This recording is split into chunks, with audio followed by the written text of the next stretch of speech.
निवडणूक 2024 आपल्या कोकण विभागात 7 मे रोजी होऊ घातलेली आहे। भारतीय जनता पक्ष, शिवसेना, शिंदे गट, अजित पवार राष्ट्रवादी ही महाआघाडी तर्फे मला उमेदवारी मिळालेली आहे आणि त्याच्या प्रचारार्थ म्हणून आज आपली श्रीमध्ये सभा आयोजित केलेली आहे। या सभेला माझ्यासोबत उपस्थित असलेले सन्माननीय दीपकजी केसरकर, शालेय शिक्षण मंत्री, सन्माननीय राजेंद्र केळी, सन्माननीय संजू परब, सन्माननीय अशोक दळवी, सन्माननीय सुरेश गवळसी, सो रुपाली शिरसाट, श्री भवन राणे, भवन के नारायण नाव आहे, श्री त्या वाट्यानं उमेदवार आहेत, श्री उदय भोसले, सन्माननीय श्री पूर्णनाथ पेडणेकर, सोमांशी धुरी, सन्माननीय महेश धुरी, बांद्रा मंडळ, मंचकावर असलेले अन्य मान्यवर, माझ्या समोर बसलेले या विभागातील सर्व वडीलधारी मंडळी, पत्रकार मित्र आणि बंधू भगिनीनो आणि तरुण मित्र, मी शेवटचा वक्ता या मीटिंगचा। माझ्या अगोदर सन्माननीय राजेंद्र केळी पासून 3-4 जणांची भाषण झालेली आहे। त्यांची भाषण तुम्ही सर्वांनी ऐकल्यानंतर असं लक्षात येईल की राणेंसाठी एकही विषय शिल्लक ठेवलेला नाही। तरी पण आपण मला का मत द्यावी हे सांगणं माझं काम। बांधव इथे सूत्रसंचलन करताना साहेब म्हणाले किंवा पहिल्या वक्त्याने सांगितलं की आम्ही आमच्या पेडणेकर साहेबांची 50% मत देतील देते काय 50%? आम्हाला मान्य नाही। 80% खाली इंशुरन्स मधून 6500 समथिंग मत आहेत बरोबर। आम्हाला 5500 पाहिजे, बाकी थोडी अन्य पक्षांना द्यायची तर जरूर देत आहे, उमेदवार आहेत, पण आम्हाला 5000 आणि 5000 मते मिळावी त्यासाठी तिन्ही पक्षाच्या कार्यकर्त्यांनी, मान्यवरांनी, तरुणांनी जनतेपर्यंत जायला नारायण सांगितलं। आज देशाचे पंतप्रधान माननीय नरेंद्रजी मोदी साहेब आहेत। गेली 10 वर्ष ते पंतप्रधान आहेत, 10 वर्ष। 2014 साली ते पहिल्यांदा पंतप्रधान झाले आणि सलग 10 वर्ष ते पंतप्रधान आहेत। ही तिसरी वेळ आहे त्यांची हॅट्रिक पूर्ण करण्याची। ही कोणासाठी? मोदींसाठी हॅट्रिक, त्यांना समाधान आनंद मिळावा नाही वाटत। या 10 वर्षात माननीय मोदी साहेबांनी भारत देशाला कुठे घेऊन ठेवलं? एक वेळा भारत म्हणजे गरिबांचा देश मानला जायचा, गरिबांचा देश, बेकारांचा देश असं मानलं जात। पण मोदी साहेबांनी या 10 वर्षात जगाच्या अर्थव्यवस्थेमध्ये भारताला आज 5व्या क्रमांकावर आणून ठेवलं। 5व्या क्रमांकावर जगाच्या America, China, Japan, Germany, Bharat 5व्या क्रमांकावर। मोदींनी आता सांगितलंय की 2030 साली माझा भारत, आपला भारत जगाच्या अर्थव्यवस्थेमध्ये अमेरिका, चीन आणि तिसरा भारत असेल। आपण जपान, जर्मनीला ओव्हरटेक करून वर चाललोय। मोदींनी काय दिलं नाही हो? जरा हे सांगणार आहे, बाकी राजकारण जाऊ दे, ते पत्रकारांसाठी ठराविक नाव ते घेतात, छापतात, निवडला लोकांना रस सत्ता होती काय केलं नाही, मंत्रालयात गेले आमच्या कोकणाला काय केलं नाही, कशात नाव घे। मोदी साहेबांनी कोरोना आपल्या देशात नाही, जगात अनेक देशात आला, मोठ्या संख्येने लोक दगावली. अमेरिकेत गेली, लाखों ब्रिटन मध्ये गेली, चायना मध्ये तर फार गेली, भारतातही गेली. त्यावेळेला आपल्या पंतप्रधानांनी आपल्या लोकांना वाचवण्यासाठी 140 कोटी जनता आहे भारताची. जास्त लोक मृत्युमुखी पडू नयेत म्हणून त्यांनी औषधं बनवायला लागणारी औषधं पुण्याच्या एका मोठ्या उद्योजकाला सांगितलं. त्यासाठी लागणारी इन्शुलिन पण त्यांनी तिथे बनवायला सांगितलं. जगाला पण पुरवठा त्यांनी केला. 220 कोटी लोकांना त्यांनी हे इन्शुलिन पुरवठा केला. आपल्या देशातील लोकांना वाचवलं. भारतात निर्माण करून बाहेरून औषधं आणू नये, ती औषधं इथे बनवली, इन्शुलिन बनवली, इंजेक्शन आणि लोकांना वाचवलं. एका बाजूला कोरोनामध्ये मोदी जनतेला वाचवत होतं. महाराष्ट्रात मुख्यमंत्री होते उद्धवजी ठाकरे. उद्धवजी त्यांनी वाचवण्यासाठी काय केलं सांगा. एक केलं मात्र मी पाहत होतो टीव्हीवर येते, हात सोडा, असे सोडा, असे सोडा, ही जाहिरात कुठे केली. हात कसे धुवायचे ते दाखवलं. कुठल्या वेळेला ते सांगितलं नाही. बांधवांनो, मोदी औषधाला पैसे महाराष्ट्रात प्रत्येक राज्याला द्यायचे. या माणसाने औषध आलेले पैसे टेंडर मध्ये 15% कमिशन खाल्लं. 15% औषधामध्ये पैसे खाणारा मुख्यमंत्री 2.5 वर्षामध्ये 2 दिवस मंत्रालयात गेला. 2 दिवस. हे अतिशयोक्ती. मी तुम्हाला तसं पद नसतं तर मी मंत्रालयात जात नाही, विधिमंडळात जात. मला पण पाहिलं नसेल. हा पद असतं तर रेग्युलर माझी ऍब्सेंट कमी नसते. एकनाथ शिंदे मुख्यमंत्री झाले आणि मी मुंबईत दौऱ्यावर होतो. आपला सहकारी एक मुख्यमंत्री झाला, अभिनंदन करायला जाऊया. मी फोन केला. मला म्हणाले मी मंत्रालयात साहेब काय करू नका, मी येईल, गुच्छ देईन जाईल. मी मंत्रालयात गेलो. गर्दी होती. तिथे सगळे स्टाफ. मी मुख्यमंत्री झाले होतो. 2.5 वर्ष मंत्री महाराष्ट्रात. ते मला एक कॅबिनमध्ये बसवलं आणि तिथला स्टाफ आला, माझ्यावर गप्पा मारत होते. मला तर आज साहेब कसा फ्लोर वाटतोय. का हो तिथला स्टाफ म्हणे साहेब 2 वर्षातून 2.5 वर्षात 2दा आले मागच्या मुख्यमंत्री. ओसाड असायचा फ्लोर 6वा. बघा याचं उभे राहतो. त्याच्या उमेदवार उभा आहे. मला नाव नाही घ्यायचं. मी त्याच्या कामाची यादी तुम्ही अर्धा 1 तासात पूर्ण करू शकतो. 34 वर्ष मी कोकणात आहे. बांधवांना मी भावनिक दृष्टिकोनातून कोकणाकडे कोणी माणसाकडे पाहतो. राजकारणी म्हणून पाहत नाही. मी मुंबईत असताना मुंबई महानगरपालिकेत नगरसेवक झालो. बीएसटी ज्या केरळ एवढ्या राज्याचा बजेट आहे बीएसटी तिथे मी चेअरमन झालो. आणि त्यानंतर मला 90च्या बाळासाहेब ठाकरेंनी पाठवले. जा राजांची मेहरबानी. त्यांनी जाऊन शिष्टमंडळ नेलं की आम्हाला नारायण उमेदवार पाहिजे. माझी तशी खास ओळख नव्हतं. मे महिन्यापुरतं मी यायचो गावी. पण मी आलो साहेबांनी सांगितलं आणि तेव्हाच आम्ही कोकण पाहिलं. पाण्याची परिस्थिती काय होती.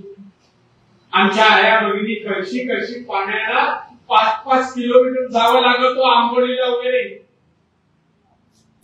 रस्त्याचं दुर्दशा. रस्ते नाही. त्या मसुऱ्याला तर पावसात शाळा 3 महिने बंद असायचे. पावसाला पडला पलीकडे नाही, पलीकडे शाळा. आणि गावात रस्ते नाही, पाणी नाही, वीज नाही. शाळा असते वर्ग नाही, वर्ग असते तर शिक्षक नाही. ही तेव्हाची परिस्थिती. 442 तेव्हा शिक्षक कमी होते. मी आल्यानंतर बोलत बसतो नाही, कोणा टीका करत बसतो नाही. मनोज जोशी आमचे मुख्यमंत्री होते. आम्ही सर म्हणायचे. एक दिवशी गेलो म्हणाले बस. मला बसायचं नाही, मला तुमच्या जवळ यायचं. अरे काय काय नाहीये, एक तुमच्या हिरव्या पेनाची सही, त्याच्याकडे 3 पेन असायची. रेड म्हणजे कधीच काम नाही. दुसरं पेन होतं पिंक सारखं, पेंडिंग ठेवावं. आणि तिसरं हे काम व्हावं. मी दिवस सर तिथे सेट करा. काय मी शिक्षक भरतीसाठी स्पेशल केस करून पाहिजे मला. अरे पण कोर्टात जाते ना, मी कोर्टात कोण जात नाही, तुम्ही सही करा मी बाकीचं पाहू. बघा 400 या महाराष्ट्राचा इतिहासात शिक्षण मंत्री आहे, 442 शिक्षक. मी सगळ्यात लहान होतो, मी कॅबिनेट मध्ये लहान होतो. सगळे नेते नाडे करायचे, कामाच्या बाबतीत करायचे. आणि वयाला माफ करायला मिळालं नाही. माझी क्षमता कुवत मी तेव्हा विधानसभेपासून दाखवत. बीएसपीत पण सगळ्यात वयाने लहान होतो आणि 3दा चेअरमन झालो, 3 वर्ष कॅबिनेट मंत्री. माझं काय नाही केलंय जिल्ह्यात. धरणं बघा, धरणं अगदी देवगड पासून, कणकवली पासून, होलसरी,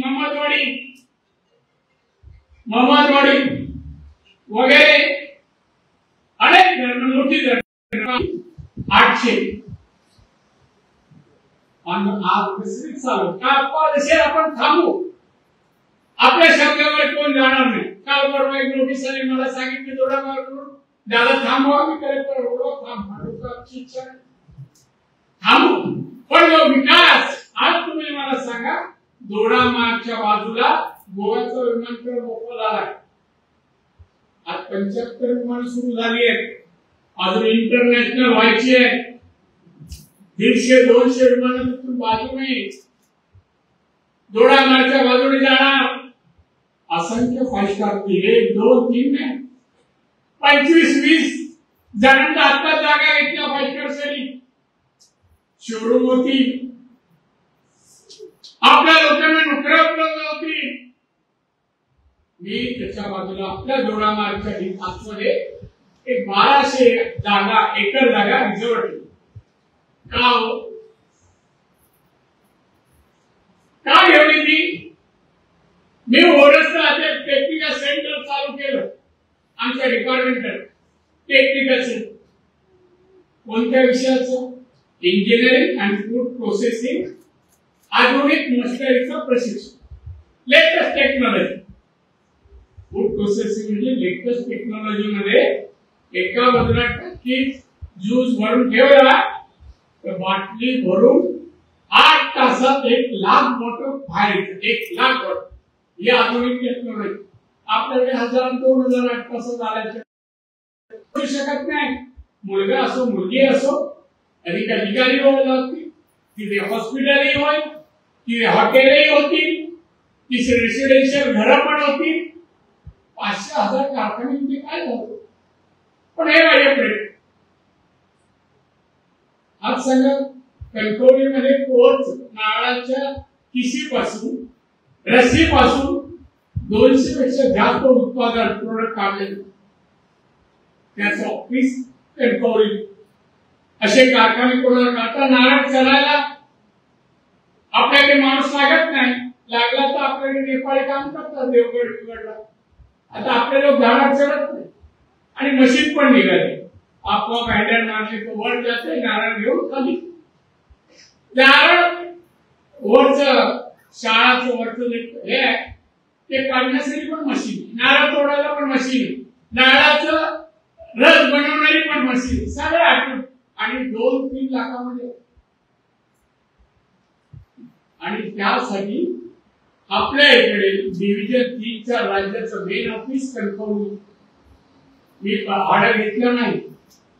आता 1.5-2 वर्ष झाली असतील ना. 2 वर्ष भाडं नाही. एवढा योग्य प्रकल्प या भाषणाने जो आता आहे ना, निवडणुकीत माझ्या विरुद्ध भाषण केलं. नारायण राणे पहिले लाभार्थी आहेत. 1.5 लाख भाड्याने जागा दिली. पण जागा तुझी नाही, जागा माझी आहे. मी फुकट द्यावी, विकत द्यावा, माझा मुकावटा आहे. तुझं काय काय टिकाव. दुसरं नारायण राणे आजारी असतो. सिंधुदुर्ग वासियांना सांगावं, गेल्या 34 वर्षात कोणता दिवस कोण एक महिना की मी आलो नाही, कधी आजारी पडलो कोणाला भेटलो नाही. आता नाही चालते काम करू शकणार नाही म्हणे लोकसभेत कसे जाऊ शकतो का चिंता करतो ना. सरकारी विमान आहे काय आता आमच्या यांनी सांगितलं मोदी दुप्पट विमानतळ केले. 14 साली 75 फक्त विमानतळ होते देशात 75, आता 150 पेक्षा जास्त आहे 150. हे मोदींचं काम आहे. मोदी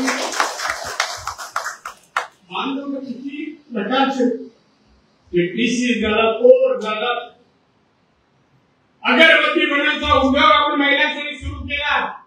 मधाच्या पेट्या जिथे जंगली भाग आहे त्या मधाच्या पेट्या ज्या आर्थिक मागासले त्यांना द्यायला जवळपास 350-400 पेट्या दिल्या. मोदींनी केले जे वेगवेगळ्या 54 योजना दिल्या.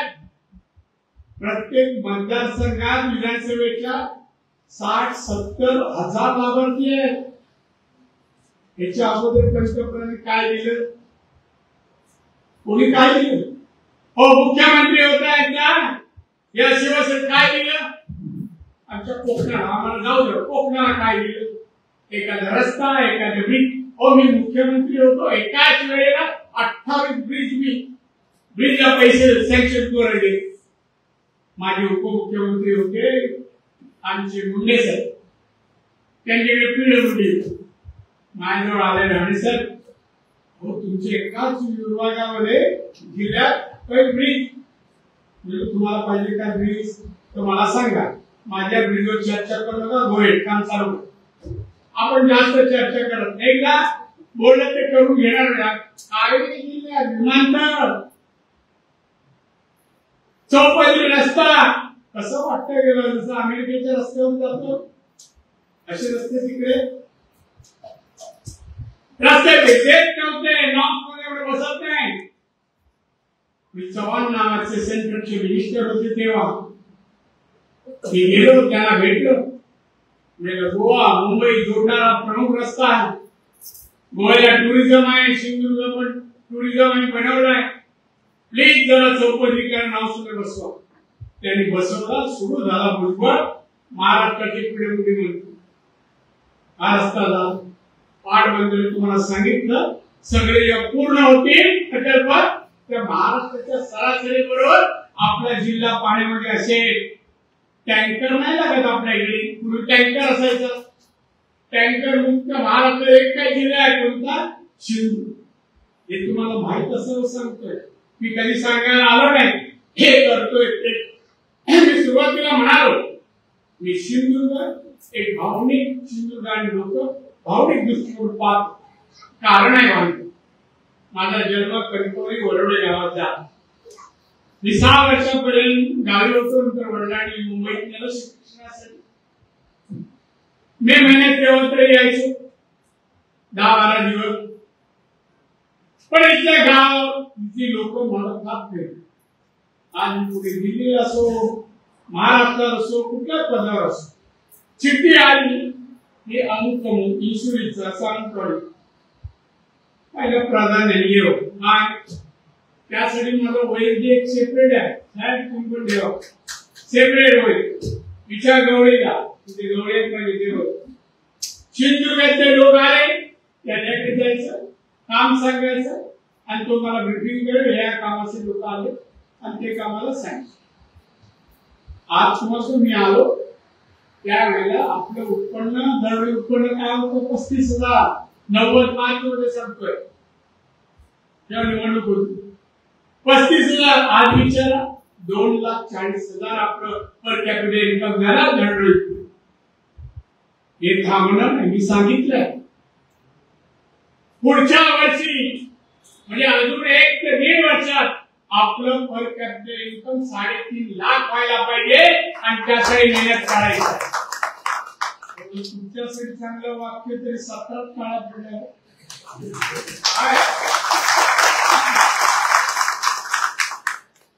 थोडं आवाज खिडक्यात आवाज बाहेर पण गेला असं काय मारल्या पाहिजे. अरे म्हणून मानलो ना तुम्हाला मुद्दाम सांगतो, जगातील 2 लोक रुबाबात जगतात. जगातला प्रगत देश अमेरिका, त्यांचं दरडोई उत्पन्न किती? 54 लाख माणसाचं, 54 लाख. चायना किती? 36 लाख. त्यानंतर जपान आहे, जर्मनी आहे. आपण खाली 2 लाख. हे 2 लाखाचं 3 लाख 4 लाख आपण करत गेलो. आपलं जीवनमान उंचावे, आपल्या राहणीमानात, खाण्यामध्ये, सगळ्यामध्ये फरक पडेल. खाण्यामध्ये बोललो, पिणं मी मारलं तर गोवा बाजूला म्हणून तो शब्द नाही बोललो. नाहीतर पैसे मिळवले कसे खर्च करायचा प्रश्न, मग गोवा मोठी असं नाही. प्लीज मिळवलेला पैसा योग्य गुंतवणूक करा. आपल्या इकडे गुजरात सारखे मुकेश अंबानी, अदानी का नाही झाले? आज तुम्हाला एक सांगतो, मी तुम्हाला देश नाही मत चांगलंच आहे. आपल्या देशात लोकसंख्या किती? 140. मारवाडी समाज किती आपल्या देशात? 1%. भारताच्या अर्थव्यवस्थेमध्ये मारवाडी समाज किती? 22%. लोकवस्ती 1%, पण अर्थव्यवस्था त्यांच्या ताब्यात 22%, 1/4 त्याच्यावर. आज माझ्याकडे इंडस्ट्री आहे ना, माझ्याजवळ 7 कोटी उद्योजक आहेत. त्यामध्ये 18 कोटी कामगार आहेत. मॅक्झिमम गुजरात, तामिळनाडू आणि राजस्थान मॅक्झिमम उद्योग. आपण किती? 1 लाखाच्या, त्याचं 2 लाख, मॅक्झिमम 50 लाखाचा कारखाना झाला काय 4 चाकी गाडी दारासमोर येते. बँकेचे हप्ते भरण्याच्या 2 वर्षात गाडी खेचून. पण आपण आत्ताच्या मर्जीत घ्यावी, दुसरी अजून मोठी गाडी घ्यावी. उत्पन्न वाढवण्यासाठी, धंदा वाढवा, उत्पन्न वाढवा, प्रॉफिट वाढवा, यासाठी प्रयत्नशील असलेले उद्योजक मला नाही दिसत. मी अख्ख्या देशात 60% राज्यात जाऊन आलो. खाली तुमच्या केरळा गेलो, तामिळनाडू गेलो, कर्नाटक गेलो, वरती आसाम, जम्मू काश्मीर करत करत राजस्थान, गुजरात, खालीपर्यंत आलो. फक्त थोडे राहिले, पण सगळीकडे जीवनमान, राहणीमान, उद्योग हे पाहिजे. केरळाने काठावर प्रगती केली. खाली पाय पुसले नाही ना, कार्पेट. या कात्यापासून बनवतात. किती प्रकार आहेत? 285. आपल्याला एकच माहिती आहे, पाय पुसला आता आला, पावसात उपयोग असतो. 285 व्हेरायटीज आहेत. हा आता हायवे बाजूला आहे. या हायवे जर खोदला तर पहिलं वर सिमेंट असेल किंवा डांबर असेल, त्याच्यानंतर खाली 0 नंबर खडी असेल, आणि त्याच्या खाली या काठापासून बनवलेले जाळे, ती जाळी खाली टाकली. त्याच्यानंतर 0 नंबर खडी, डांबर किंवा सिमेंट. आम्ही लोक का लागता आता उपयोग?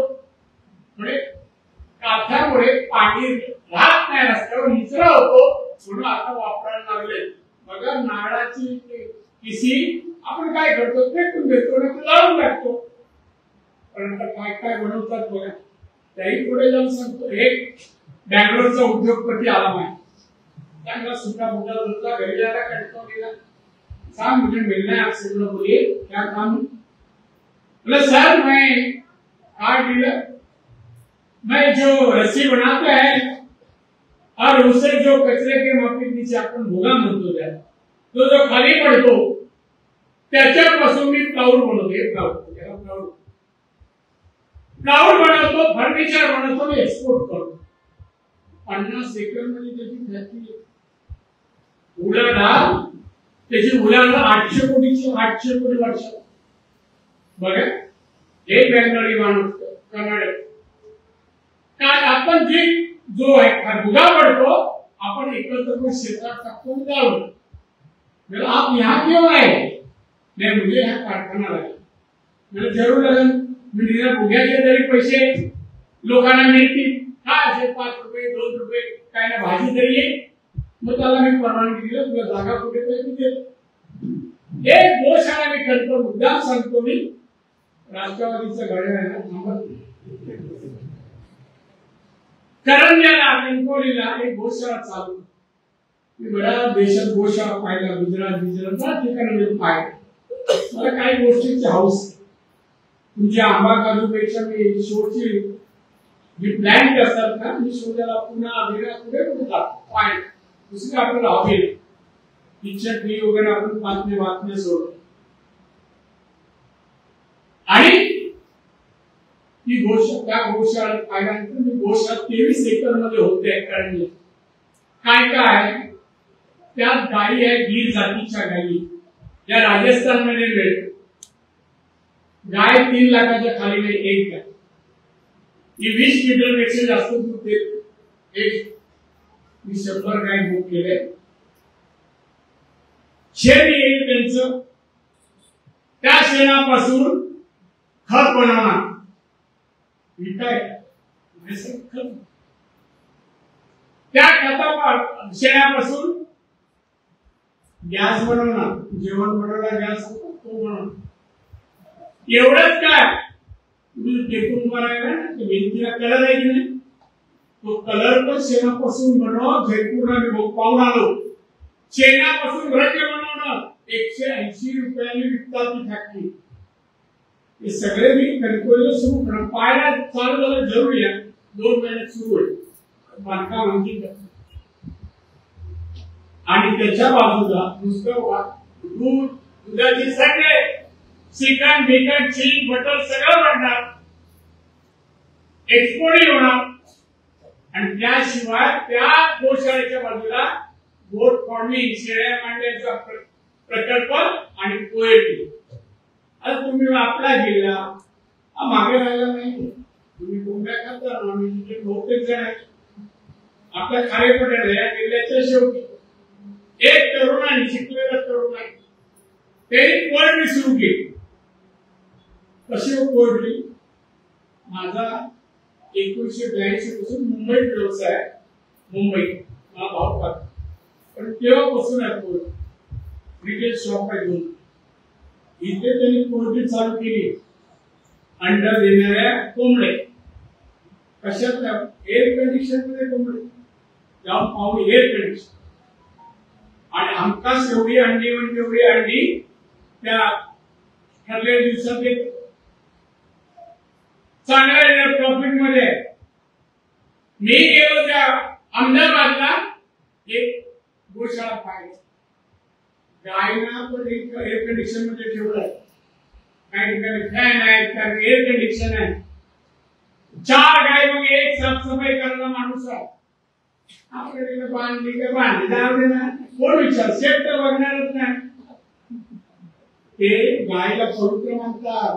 जैन समाज किंवा सम, प्रत्येक जैन समाजाच्या आवारात, कोट्यात 1, 2, 4, 5, 25 काही श्रीमंत जे जैन मोठे उद्योजक आहेत, त्यांच्या गोशाळा आहेत. 5-5, 10-10 हजार गायी नुसत्या पाळले आहेत, दुधासाठी नाही. त्यांना वाटतं मागचा धनराज होतो गायी पाळल्यात, ही त्यांची विचारसरणी. त्यामुळे गायी आणि पाळले, दुधाचा व्यवसाय करणं कुठल्याही व्यवसायापेक्षा पैसे. तुम्ही अमूलची जाहिरात टीव्हीवर काय करायची पाहणार 2 वेळा. मला सगळ्यात पाण्याची आवड. माझं सगळं फार होऊ शकत. बरेच प्रकल्प मी आणले. आपल्या त्या भिरवड्या रोडला सांगवे गाव आहे, 1-1.5 महिन्यापूर्वी एका मुलीने, सावंत आडनाव आहे, MBA झालेली आहे, तिची एक फॅक्टरीचं मी उद्घाटन केलं.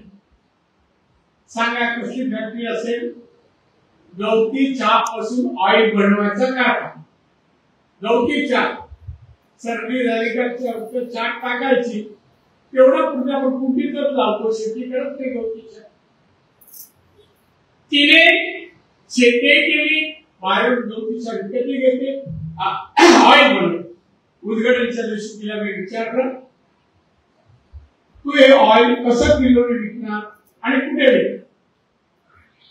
दादा, माझे कस्टमर ठरलेले आहेत, देशातले आहेत. त्यांनी मला 1 किलोला 7,000 रुपये द्यायचा आमचे अग्रीमेंट झाले. किलोला 7,000. कुठल्या पिकातून येतात सांगा मला? भाताचा गहू कुठला? 7,000 किलो विकणार, परदेशात निर्यात करणार, आपल्या कणकवली सांगेगा. अशा अनेक नवीन तरुण पिढी आहे ना, व्यवसाय मोठ्या प्रमाणात मोठ्या नोकरी काय हो आपल्याकडे शिकलं काय आपल्या आई वडील सांगितलं नोकरी लागली सुटेल, मग काय 12वी झाला 10-15,000, मुंबई कुठे पुढे जा पुढे झोपा, काय आपलं चॉईस नसतो. कोकणी म्हणजे चॉईस, कसं तरी जगायचं जगायचं जबाबदारी चॉईस असतो. मी असा जगेन, रुबाबात जगेन, माझं उत्पन्न एवढं असेल, माझ्या कुटुंबाचं देखभालीला मला 50-60,000 रुपये लागतात, ते मिळवे. आणि त्यासाठी मेहनत परिश्रम आणि बुद्धीची जोड दिली असं निर्धार करणारी मुलं आणि माणसं जिथे आहेत तिथे विकास. फ्रान्सच्या जवळ एक छोटा देश फ्रान्स, तुम्ही जे याचं बोलताय म्हणून कुठल्या देशाचं बोलतो? जर्मनी. त्या देशात छोटा फार छोटा आहे, 15 लाख लोकसंख्या, पर कॅपिटा इन्कम किती हो? 1.5 कोटी. एका माणसाचं होतं हे करतात ते. अशा अनेक उद्योग मी समोर आणण्यास सुरू करतोय आणि हे पण 500 कारखाने येतील, ते पण मेडिकल इक्विपमेंट बनवणारे, हॉस्पिटलला लागणारे साधन जे इंडियात बनवणारे कारखाने अजून नाही. एक विशाखापट्टणम शर्मा नावाच्या माणसाने आता सुरू केला, तो पहिला कारखाना आहे आणि त्याचा पाऊल आल्यानंतर मी ठरवलं असे 500-600 कारखाने इथे आणायचे. आणि फूड प्रोसेसिंग, आंबा, काजू, नारळ, सुपारी, फणस, करवंद, किती फळ आहेत, पाऊस पडला की सगळे जातात. आता सुरू झाला पाऊस माझ्यावर. त्याने मला एक अमेरिकन कंपनीला त्याचा एजंट आला माझ्याजवळ, मला साहेब आला गळ्यातली बी आहे ना ती बी पाहिजे. बी आपण गळ्या घालतो आणि फेकून देतो, कुठे सांभाळतो. काय लोक सांगतात गरीब लोक, पावसाळा ऑगस्ट सप्टेंबर मध्ये भाजी कोण काय भाज्या मिळत नाही का, गऱ्याची भाजी बनव, पण सगळं वापर होत. त्या म्हणाले कशासाठी तुला बाई? तो म्हणाला गऱ्याची पावडर काढायची आहे आणि ती पावडर अमेरिकेला विकायची. अमेरिकेत शोध लागलाय की गऱ्याच्या पावडर पासून डायबिटीस बरा होतो. बरोबर. चिंचेची पण पावडर परदेशात झाला की आपल्या चिंचेच्या आतमध्ये काळी बी आणि आतमध्ये सफेद असतं, त्याची कोकमाची पण बी तर जातच आहे जर्मनीला. अनेक व्यवसाय आहे, अनेक. माझा स्वतः फिश एक्सपोर्ट युरोप मध्ये करतो. आता नाही बरेच वर्ष 20-25 वर्ष. मासे आपण कुठे आपल्या मध्ये चवीने खातात, जपान, जर्मनी आणि चायना. उद्योजक हे सांगतो निवडणुकीत तुम्ही ठरवा, या माणसाने एक तरी कुठलं काम 10 वर्षात केलं तरी थांबवावं आणि मध्ये मागवावं. फक्त एकच काम करतो, नारायण राणेवर टीक. काय बेस्टेस्ट टीका? उद्धव ठाकरे दिल्लीला जाता लाल मैदानावर विरोधी पक्षाचा लीडर मोदींनी घोषणा दिली आपकी बात 405. बोलते 405 बोलते 405 काही 400 पेक्षा जास्त 405 400 यांनी घोषणा तयार केली आपकी बात मोदी करीब पास. अरे ते पंतप्रधान बाबा त्याचे 303 आमचे बीजेपीचे खासदार आहेत, तुझे किती 5 आहेत का? 5च आहेत. आणि या निवडणुकीनंतर 0. तू मोदीला कडी पार करायला निघाला. अरे मोदीने आज ठरवलं ना, तू उद्या तुला पटून देतील. खरं नाही तुला त्या उशिरामध्ये कमिशन खाला ना, इन्क्वायरी चालू आहे. कुठल्या क्षणी या जेलमध्ये जाईल काय बोल तो त्याचं ते पिल्लू आहे संपत काय म्हणे. शरद पवारांनी जर उद्धव ठाकरे पीएम होणार असतील तर मान्यता द्यावी. काय होईल ते मुख्यमंत्री पद जमलं नाही, 2 वर्षात 2.5 वर्ष दोनदा गेला, एक काम केलं नाही, एका विषयाचं नॉलेज नाही, आणि पंतप्रधान 5 खासदार आणि आमचे 330 काय त्या 5 पण येणार आणि येऊ देणार, याला तर नाही जाता गेले जमा. मला सांगायचं देशासाठी, देशातील 140 कोटी जनतेसाठी, कोकणासाठी तुम्ही मत या वेळेला कमळाला मिळालंच पाहिजे असं काम करा.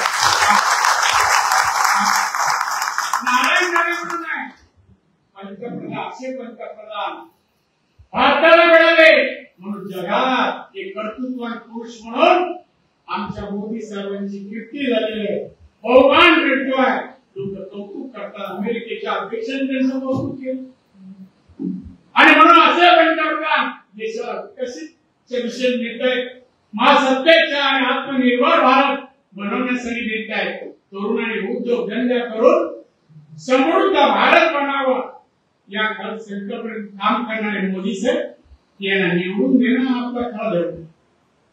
आपलं याला काय मग त्याला कसली चर्चा.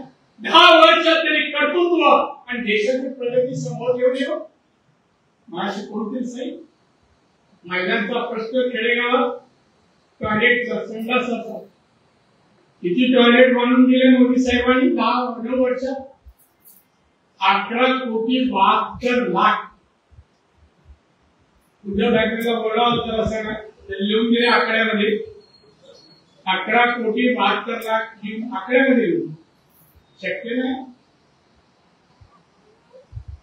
बांधणाऱ्याला घर नाही, झोपड्यात पडतात, पाऊस पडला का पावसात भिजत काढतात.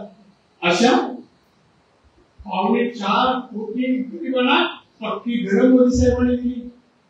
उज्ज्वला गॅसमध्ये गॅसची सबसिडी दिली.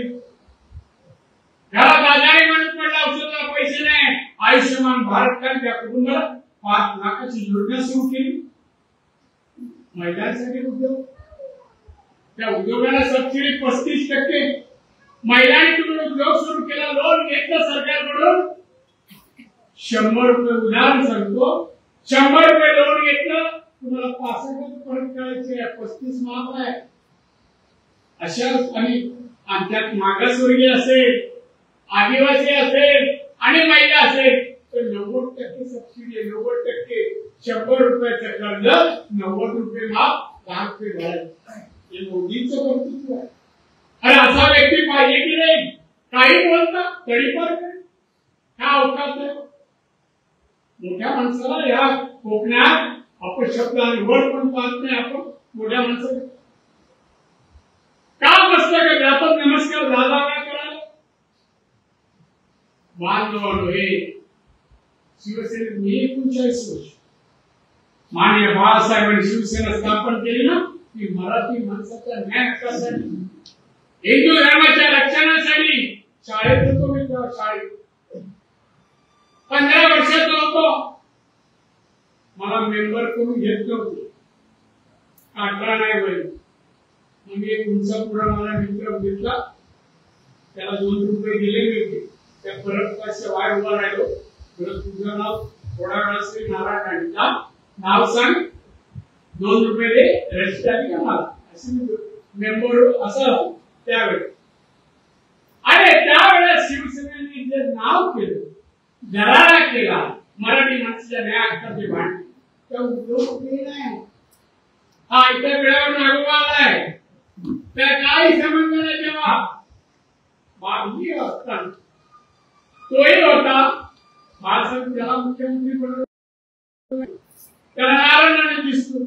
काम कर, कामाने कार्याने. आज कुठला मुलगा माणूस कुठं आपल्याही पुढे वडिलांच्या नावाने ट्रस्ट केलाय गेली 25 वर्ष. औषधाला पैसे, ऑपरेशनला पैसे. कोण मुलगा मुली असेल, शिक्षणाला फी भरत नसेल, फीला पैसे नसतील, परदेशात जायचं असेल तरी टाकू शकणारी संस्था गेली 25 वर्ष लोकांना मदत करते. हिंदू वगैरे त्या मुसलमान त्या मुलाला आणणार बॉम्बवर ब्लास्ट झाला गेट ऑफ इंडिया. मी मंत्री होतो तेव्हा महाराष्ट्रात. मी जे हॉस्पिटलला गेलो, जखमी लोकांना पाया बॉम्ब नसणार. गेलो आणि त्यानंतर परत येत होतो लिफ्टच्या दिशेने. त्या लिफ्टच्या दिशेने येत असताना एक मुलगा 14-15 वर्षाचा बोंब मारत होता. देखो देखो मेरा हाथ काट दिया, देखो मेरा हाथ काट दिया, मैं दवा लेने को आया. मी गेलो जाऊन काय लिफ्ट चला रही लिफ्टच्या बाजूला उभा होता और माणूस होता. तो अंकल मैं यूपी में रहने वाला हूँ, मेरे अंकल ने को पढ़ाई करने के लिए मुंबई लाया है. मेरे को छोटे छोटे मेरे भाई बहन हैं 4. मैं यहाँ आकर मेरे को स्कूल में डाला. मुझे डर होने लगा. अंकल ने मेरे को हॉस्पिटल छोड़ा, जा अंदर और दवा लेके घर पे आ. बोला हाँ ठीक, मैं आते रहा दवा खाता हूँ, कुछ अच्छा नहीं हुआ. आखिर में डॉक्टर ने इंजेक्शन दिया, अभी मेरा हाथ दिखा. 15 वर्ष होगा. मग मी तिथे उभा राहिलो आणि डीनला बोलवलं. काय केलं तुम्ही? तो काय आर्ग्युमेंट डॉक्टरने केलं नाही. डीन के बोला I am very sorry sir, मी आमची चूक आहे. त्याचं वय 15 आहे, सांगितलं काय सर तुम्ही सांगा मला असं करा, त्याला तुमच्या कार्यालयात नाही, त्याला एक सर्टिफिकेट द्या की तो 18चा जेव्हा होईल तेव्हा याचं शिक्षण जे असेल त्याप्रमाणे त्याला ह्याच हॉस्पिटलमध्ये जॉब द्यायचा. तुम्ही लेखी द्या. अलमगीर नाव आहे त्याचं. अलमगीर 2 दिवस घरे आलो. सब घर में रहने के लिए, मेरे को रहने के लिए जगह नहीं. चाचा बोला तेरा तू देख. आता ह्याला वाटणार नाही 15 वर्ष. त्याला कोणी कोण कुठे ठेवलं असेल, माझ्या सरकारी बंगल्यामध्ये त्याला ठेवलं. त्याला त्याच्या भावंडांसाठी 3000 महिना मी द्यायचो. तो 18 झाला. आता मुंबईचे आयुक्त भूषण गगराणी आहे तेव्हा ते हेडला होते. त्यांना फोन केला. एकेकाळी आपल्याकडे कलेक्टर होते म्हणजे सगळे फोन केला, साहेब असं आहे सरकारच्या चुकीमुळे त्याचा हात गेलाय, त्याला जॉब द्या. त्यांनी त्याला लिफ्ट मिळतं जॉब. तो पूर्ण घरी बसून लिफ्टची नोकरी मिळाली. बटन दाबत बसला नाही, आपल्याकडे तेवढ्याच थांबली असते बटन दाबत. तो शिक्षण घेत राहिला आणि ग्रॅज्युएट झाला. क्लिनिकल मध्ये त्याला जॉब मिळाला. तो दर ईदला माझ्याकडे येतो. 5000 रुपये त्याला ईदला देतो. एक गोडस पोरगा एवढासा पण हुशार. आता 2 महिन्यापूर्वी माझ्याजवळ आला. अंकल आणि खाली बघून रडाला. क्या हो गया तेरा, क्या नहीं कुछ नहीं होगा. कल मैं माड़ा के लिए अर्जी किया था लॉटरी. घर मिळतात ना ती लॉटरी मध्ये त्याने अर्ज केला.